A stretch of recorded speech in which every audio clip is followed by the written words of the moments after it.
Hello friends, welcome back to my channel Manisha's blog. Alipurduar জেলার ছোট্ট একটা গ্রাম থেকে আমি মনীষা তোমাদের সবাইকে অনেক স্বাগত ভালোবাসা জানিয়ে আজকের বৃষ্টি ভেজা দিনটাকে শুরু করছি বা উপভোগ করছি তোমাদের সঙ্গে ভাগ করে নিয়ে। শুভ সকাল সবাইকে প্রথমেই বলে দিই। আর দেখো মেঘলা মেঘলা আকাশ, তার সঙ্গে ঝিরিঝিরি বৃষ্টি, তার পাশাপাশি আমাদের বাড়ির সুন্দর সুন্দর কাঞ্চন ফুল, সঙ্গে আরও অনেক রকম ফুল আছে, সেগুলোও তোমাদের সাথে একটু শেয়ার করে দেবো। তো দেখে নাও এক ঝলক। একদিন তোমাদের সঙ্গে আমাদের ছোট্ট এই বাড়ির বাগানটা শেয়ার করে দেখাবো। তার আগে একটু উঠোনটা ঝেড়ে দিই, যেহেতু ঝাড়ুর অবস্থা একদম নড়বড়ে, তাই ভালো করে ঝাড় দেওয়া হচ্ছে না। আর এই দিকে না আমাদের ঘাসে ঘাস, মানে সবুজে সবুজ ছিল, তবে একজন এসে বলেছে বাড়িতে নাকি ঘাস রাখা যায় না, যেহেতু এই উঠোনটা আমাদের বাড়ির মধ্যেই পড়ে, যেহেতু তুলসী মঞ্চটাও সেখানে আছে, তাই আর কি বাবা বীজ দিয়ে মেরে ফেলেছে ঘাসগুলোকে। এবার দেখো ভালো করে পরিষ্কার করে ঝাড়টা দিয়ে দিলাম। বুনু আজকে আমাকে ক্যামেরা করে দিচ্ছে, ছোট বুনু, সঙ্গেও হাসাহাসিও করছে, বলছে কি সুন্দর তুই কি বলে উঠোন ঝাড় দিচ্ছিস, এরকম উঠোন কে ঝাড় দেয় বলতো। তো আমি তাকে বললাম চুপ কর ডে, এত বলতে হবে না। তো যাই হোক, এখন ঝাড় দিয়ে ঘরে চলে যাব। ঘরে সমস্ত কাজ বাজ যেগুলো আছে সেগুলো একটু করে নেব বা গুছিয়ে নেব ঘরটাকে। আজকে যেহেতু শনিবার, অনেকেই কাজ, মানে অনেক রকমের কাজ আছে, সেগুলো আগে করতে হবে, ভালো করে গুছিয়ে নিতে হবে, তারপরে রান্নাঘরে ঢুকবো রান্না করতে। জানি না আজকে কি রান্না হবে আর কি রান্না করব। যখন যাব রান্নাঘরে, যখন দেখব তখনই তোমাদের সাথে সেটা শেয়ার করব। আগে আগে কি করব বলো। আর এদিকে দেখো বিছানার অবস্থা একদম চিপকে গেছে, কেন জানো? আকাশের অবস্থা যেহেতু কদিন ধরে ভালো নেই, বৃষ্টি আর বৃষ্টি, সেরকম কাপড় চোপড়ও গোছানো মানে শুকানো হচ্ছে না। তার মধ্যে আবার কি হয়েছে, ভিভান না এই বৃষ্টির সময় আর কি এত পরিমাণ হিসু টিসু করে দেয়, কি বলবো, মানে বিছানার অবস্থা খুবই খুবই খারাপ, মানে শোচনীয় অবস্থায় হয়ে আছে। রৌদ্র দিলে ভাবছি তোষকটাকে একটু বের করে দেব, কষ্ট করে না হয় একদিন গরমই থেকে যাব, তবে বের করে না দিলে আর হচ্ছে না। একদিকে দেখি অনেকটাই বেড়ে গেছে তোষকটা। যাই হোক, এটা আমার বিয়ের তোষক, এর জন্যই এই অনেক বছর হয়ে গেল। তো দেখো এদিকে আমার বিছানাটাও টান টান করে পাতা কমপ্লিট হয়ে গেছে, একটু ঝেড়ে নিলাম, নিয়ে বালিশগুলো ভালো করে ঠিক জায়গা মতো রেখে দেবো। একটা কোল বালিশ বানানোর ইচ্ছে আছে ভিভানের জন্য, তবে হয়ে উঠছে না, একটার পর একটা সমস্যা লেগেই আছে, এর জন্য পেরে উঠছি না। তো যাই হোক, এই যে ভিভানের যে বালিশটা দেখছো, এটা কিন্তু আমি নিজে মানে একা হাতে বানিয়েছি। এদিকে দেখো কালকে যে গিয়েছিলাম মামা শ্বশুরের বাড়ি, সেই জামা মানে সায়া ব্লাউজ শাড়ি সব রয়েছে, এগুলো সব আমাকে এখন গুছোতে হবে। তো বন্ধুরা, স্নান করে সমস্ত কাজবাজ কমপ্লিট করে চলে এসেছি রান্নাঘরে। কি রান্না হবে অবশ্যই তোমাদের সাথে শেয়ার করব। বাইরে একটু দিদিকে টাটা দিয়ে দিলাম। তো চলো দেখাই। এদিকে দেখো ভাই মানে মা হলো পনির আনতে দিয়েছে, পনির এনেছে, আলু কেটে রেখেছি, পনির আলু হবে আজকে। আর এদিকে দেখো আমান, তারপরে কিশমিশ, আর হলো কাঠবাদাম, কাঠবাদাম আমি ভিজিয়ে রেখেছিলাম পরে। আর এদিকে শুকনো লঙ্কা আর হলো আদা, সবগুলো জলের মধ্যে দিয়ে রেখেছি। এদিকে এখন একে একে সব কিছু ভেজে নেব। প্রথমে পনিরগুলো ভেজে নেব, তার মধ্যে আবার দেখো ডালটাও ওদিকে বসিয়ে দিয়েছি, মুগ ডাল, যেহেতু শনিবার সেজন্য তো মুগ ডালটাই নিরামিষ, তাই না? অবশ্য আমরা এইদিকে আবার কী করি, রসুন পেঁয়াজ ছাড়া আবার মসুর ডালও কোনো দিন রান্না করি বাচ্চাদের জন্য, কারণ উপায় নেই, বেশি মুগ ডাল খেলে গ্যাসে হওয়ার প্রবলেম থাকে, মানে গ্যাস হওয়ার প্রবলেম থেকে, যেটা আমি জানি। তোমরা কোনটা জানো অবশ্যই কমেন্ট করে জানাবে। লোহার কড়াইটাতেই ভেজে নেব, তার জন্য দিয়ে দিয়েছি পরিমাণ মতো তেল। তেলটা গরম হয়ে এসে গেছে, এখন দিয়ে দেবো আস্তে আস্তে সমস্ত যতগুলো পনির আছে একবারে ভেজে নেব। হালকা করে ভাজবো, বেশি ভাজবো না। তবে কেনা পনির থেকে বাড়িতে বানিয়ে পনির খাওয়ার যে স্বাদটা, সেটাই অন্যরকম। আর কেনা পনিরগুলো যেহেতু লিকুইড দুধ মেশানো থাকে, এর জন্য একটু কেমন করে, আর একটু রাবার রাবার টাইপের, মানে সহজে আর কি ইসে হতে চায় না। তো দেখো ফাইনালি আমার পনিরগুলো হালকাভাবে ভেজে নেওয়া কমপ্লিট হয়ে গেছে। এখন সেই তেলে ভেজে নেব আলুগুলো।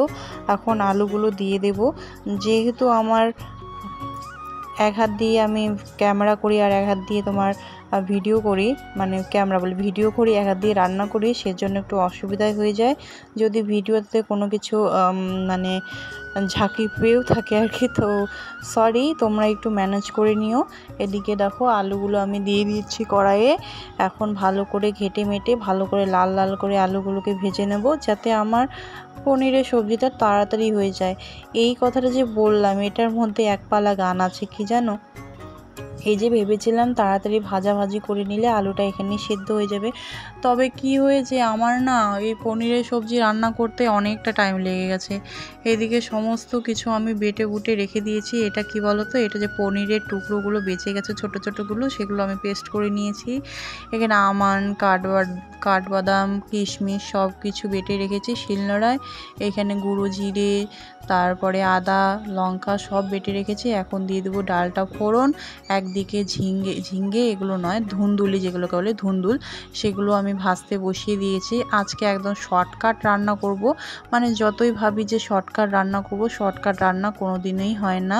তোমাদের তো বলেছিলাম এক সবজি ভাত, এই দেখো এক সবজি ভাত কিছুতেই যাচ্ছে না। মানে এক একজনের এক এক রকম আইটেম রান্না করতে করতে অবস্থা কাহিল হয়ে যায়। তো যাই হোক, সব কথা বাইরে ফেলে দিয়ে এখন চলে আসি রান্নার কাজে। এখন কড়াইটা দেখো বসিয়ে দিয়েছি, কড়াইটা কিন্তু গরমও হয়ে গেছে, তেলটা দিয়ে দিলাম, তেলটাও একটু গরম করে নেব, তারপরে শুরু হবে আমার রান্না। ভেবেছিলাম আজকে খুব সুন্দর করে পনিরটা রান্না করবো, একদম মাখো মাখো ভাবে, তবে হয়ে গেছে একটু বেশি ঝোল, কারণ বুনুরা আর ভাই যাবে হলো বোনের বাড়ি, এর জন্য একটু দেরি হয়ে গেছিলো যাচ্ছিলো আর কি, সেই জন্য তাড়াতাড়ি নামিয়ে দিয়েছিলাম, এর জন্য ঝোলটাও একটু বেশি হয়ে গেছিলো। তোমরা দেখতেই পাবে লাস্টে, ভিডিওর লাস্টে। এদিকে দেখো ফোড়ন দিয়ে দিলাম একটা তেজপাতা, আর দিয়ে দিলাম হলো গোটা জিরে কয়েকটা, দিয়ে ভালো করে ফোড়নটা নিয়ে মশলাগুলো যেগুলো শিলনোড়ায় বেটে রেখেছিলাম, জিরে গুঁড়ো, লঙ্কা বাটা আর সঙ্গে আদা বাটা সবগুলো দিয়ে দিলাম একসঙ্গে। থালাটাও ধুয়ে দিয়ে দিয়েছি, কারণ তোমরা জানো মশলা আমি কোনো মতে অপচয় করতে পছন্দ করি না, যেহেতু আবার শিলনোড়ায় বেটেছি, তার মানে তো ভাবতেই পারছো কতটা প্রায়োরিটি দিতে লাগবে তাকে। এদিকে দেখো মশলাটা সম্পূর্ণ দিয়ে দিয়েছি, ভালো করে এখন নাড়িয়ে চাড়িয়ে নেব। তার মধ্যে সমস্ত কিছু যেগুলো দেওয়ার হয় সেগুলো দিয়ে দেবো, যেমন লবণ, হলুদ, এটাই। আর নিরামিষে তো এইটুকু ছাড়া আর কি দেবো বলো, এর থেকে তো আর বেশি কিছু দেওয়া যাবে না, যেহেতু রসুন আর পেঁয়াজটা ইউজ করা যাবে না, মানে ব্যবহার করা যাবে না, এর জন্য তো হলুদ লবণ পরিমাণ মতো দিয়ে দিলাম, ভালো করে এখন মিশিয়ে নেব। এখন মশলাটাকে কষানোর পালা, অবশ্যই তোমাদের প্রথম থেকে শেষ অবধি দেখাবো, কোনো কিছু স্কিপ করব না, শুধু মাঝে মাঝে যখন টাইমটা একটু বেশি হয়ে যায়, ভিডিওটা একটু বেশি বেড়ে যায়, তখন আর কি কেটে কেটে রেখে দিয়েছি, এর জন্য আমি খুবই দুঃখিত। আর সবার প্রথমেই বলে রাখি, তোমরা যদি আমার নতুন ভিউয়ার্স হয়ে থাকো তাহলে অবশ্যই সাবস্ক্রাইব করে দিও চ্যানেলটিকে, বেল আইকনটি ক্লিক করে দিও, আর কমেন্ট তো অবশ্যই করো, কারণ তোমাদের এক একটা কমেন্ট আমাকে অনেকটাই সাহস যোগায় আর ভিডিও করতে অনেকটাই আর কি আনন্দিত করে। তো যাই হোক, এদিকে আমার মশলা কষানো কমপ্লিট হয়ে গেছে। এখন বাকি যেগুলো আছে সেগুলো দিয়ে দেবো, যেমন তোমার হলো এদিকে যেই বাদামগুলো মানে ড্রাই ফ্রুটগুলো যেগুলো আমি বেটে রেখেছি সেগুলো দিয়ে দিলাম, ভালো করে মশলাটার সঙ্গে এখন মিশিয়ে নেব। তো চলো ভিডিওটা দেখতে থাকো, আর আমি মশলাটা এদিকে কষিয়ে নিই, তোমরাও দেখতে থাকো।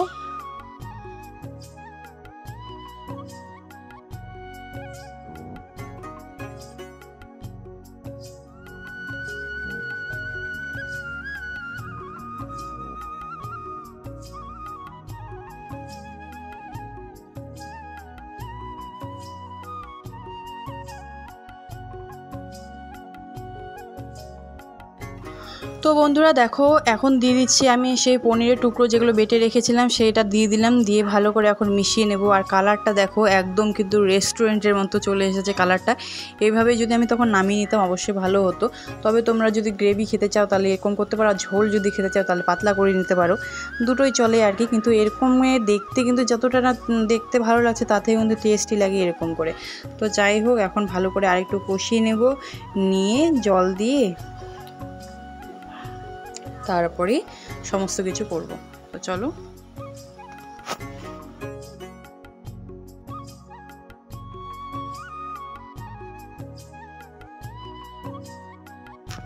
তো এদিকে দেখো আমার কিন্তু এই মশলাটার কিন্তু পুরো তেলটা ছেড়ে দিয়েছে, তোমরা নিজেরাই দেখতে পাচ্ছ। আর এখন আমি দিয়ে দেব সেই যে ভেজে রাখা যে আলুগুলো ছিল, সেই আলুগুলো এখন আমি এখানে দিয়ে দেব।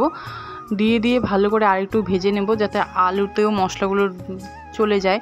আর এই যে দেখিয়ে দিলাম, তারপর ক্যামেরাটা অফ করে দিয়ে দেবো, কারণ এক হাত দিয়ে দেওয়া যাচ্ছিল না এর জন্য। এখন দেওয়া হয়ে গেছে, ভালো করে এখন কষিয়েও নিচ্ছি।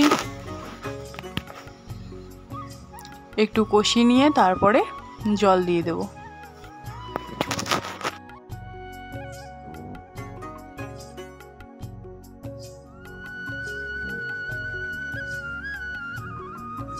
তো দেখো কষানো হয়ে গেছে, আর এখন দিয়ে দেবো জল।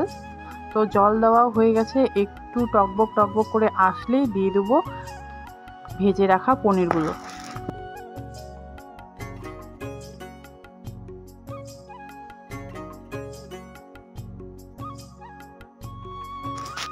তো বন্ধুরা দেখতেই পাচ্ছ এদিকে হয়ে এসছে, এখন দিয়ে দেবো পনিরগুলো দিয়ে ভালো করে একটু ঘেটে নেড়ে চেড়ে দেবো। দেওয়ার পরে কিছুক্ষণ পর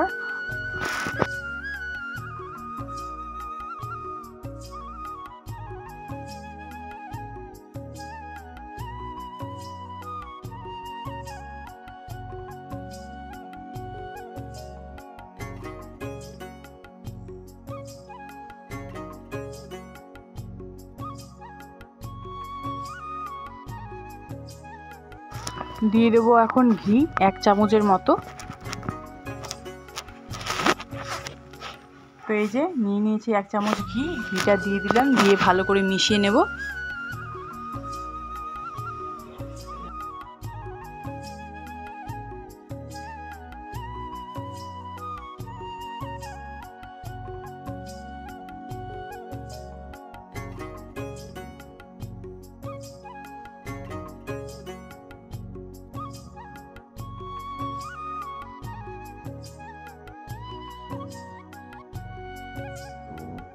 তারপরে এখানে দেখো আমরা আগেই করে রেখেছিলাম হলো মশলা। এখানে আছে হলো ধনেপাতা, মানে ধনে আছে, তারপরে গরম মশলা আছে, লবঙ্গ আছে, এলাচ আছে, সেগুলো আমি গুঁড়ো করে রেখেছিলাম, সেগুলো অল্প দিয়ে দিলাম।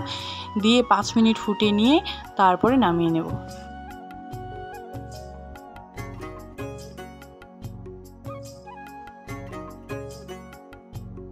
তো অবশেষে হয়ে গেছে আমার পনির আলুর ঝোল। ভেবেছিলাম গ্রেভি করব, কিন্তু ঝোল হয়ে গেছে তাড়াহুড়াতে। আর এখন নিব নামিয়ে।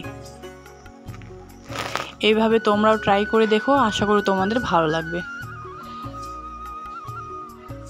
তো চলো আরেকবার তোমাদের আমি দেখিয়ে দিই। কথায় আছে না, কষ্টের ফল। তো এটা হলো আমার কষ্টের ফল। 1 ঘন্টা ধরে রান্না করেছি, তারপরে হয়েছে আমার পনিরের গ্রেভি।